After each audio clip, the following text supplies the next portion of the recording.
Gootni Hinduu. Qulqulloonni sabaaf darban akkamittiin du'u warri haqaaf falmatan burqaan isaanii hin gu'u. Lugnatu du'a malee goonni baraan jiraata.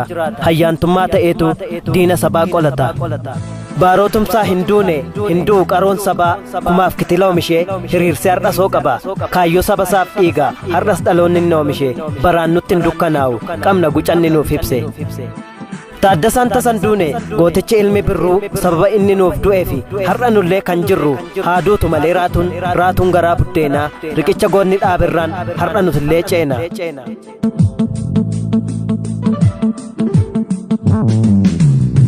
Haqa Oromoo lallabaa bakka buute dhabamte nuyin mataa ol qabuuf dhibama keenya dhibamte kutataa abbaa qabsoo leencicha ilma gammadaa gootummaa kee kalee dhabne har'a dhaloonni gadda. Mul'is Gadaa Hinduune kaayyoon isaa kunoo jira daraaree firii laachuuf ija godhachaa jira.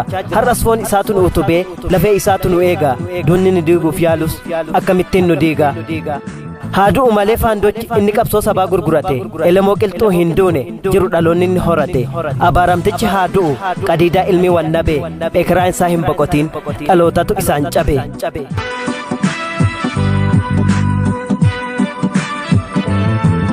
Goonni sabaa Hinduu inni sabaaf dhalate maammoo Mazammir jira nu keessa siidaa seenaa dhaabbate. Osoo goonni du'eeti yoona maaltu of yaadata eenyummaa isaa har'aatiin eenyumatu dhaadata. Goonni Hinduu yoomuu du'ee ka'ee jiraata badhaadha dilgaasa jira dhalootatu kaayyoosaaf jiraata.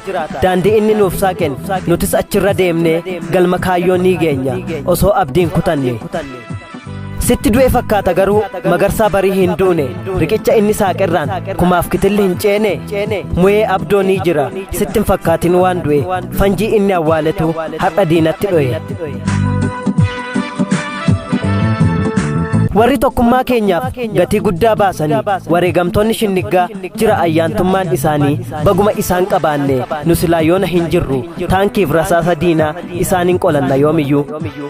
Inni osoo saba isaaf loluu miilla ofirraa dhabe inni lubbuu isaatiin oromummaa utube bakar waaree Hinduune booris darbee jiraata yana mana hubadhu goota akkasiitu du'a fakkaata. Guutamaa awaas jirta diinni ofiisi balleessuuf yaalte gootummaan kee kaleessaa inni diina boqonnaa dhorkate har'as nu waliin haa ta'u dhalootatu rakkate erga gaafati deemteeti takkaasaa yoon boqote.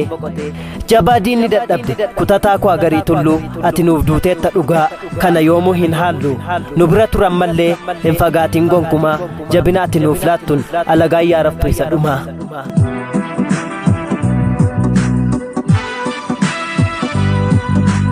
Dhuguma du'eera jetta ati jaarraa abbaa gadaatiin gadheen isheen nu diiguuf yaaltu aabaddu hin guddatiin jaarraan baraan hin du'u kumaaf kitilat jira ijoollee inni ijaaretu yartuu gombisaa jira. Osoo laggeen du'e ta'e gootichi ilmi wagii kutataan ilma Oromoo leencichi gaafa beegii silaa ammasuu hin kabajamnu gadheetu nutti roorrisa haftee jaallaggasaatu diina nurraa gombisa. Warri galaan jireenya isaanii qulqulluu dhugaa ta'e warri dhalootaaf jecha ganamaan manaa ba'e moortuun tasa hin dandeessu dhugaatu isaaniin utuba nutis yoo isaan daganne seenaatu boor nu guba nutti naqee dhukkuba.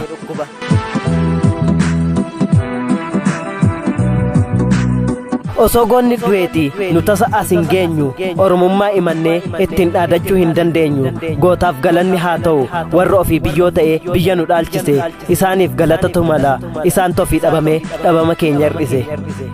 Kan du'e goobanaadha goobanaa ilma daaccee isa garaadhaaf jedhee diina lammiitti michee kan du'e soorii galaadha kan dhaloonni sabaare har'allee sababa isaan garbummaan nu darare bilisummaa moosisaatiin Adooles 2020 Leeqaa Naqamte.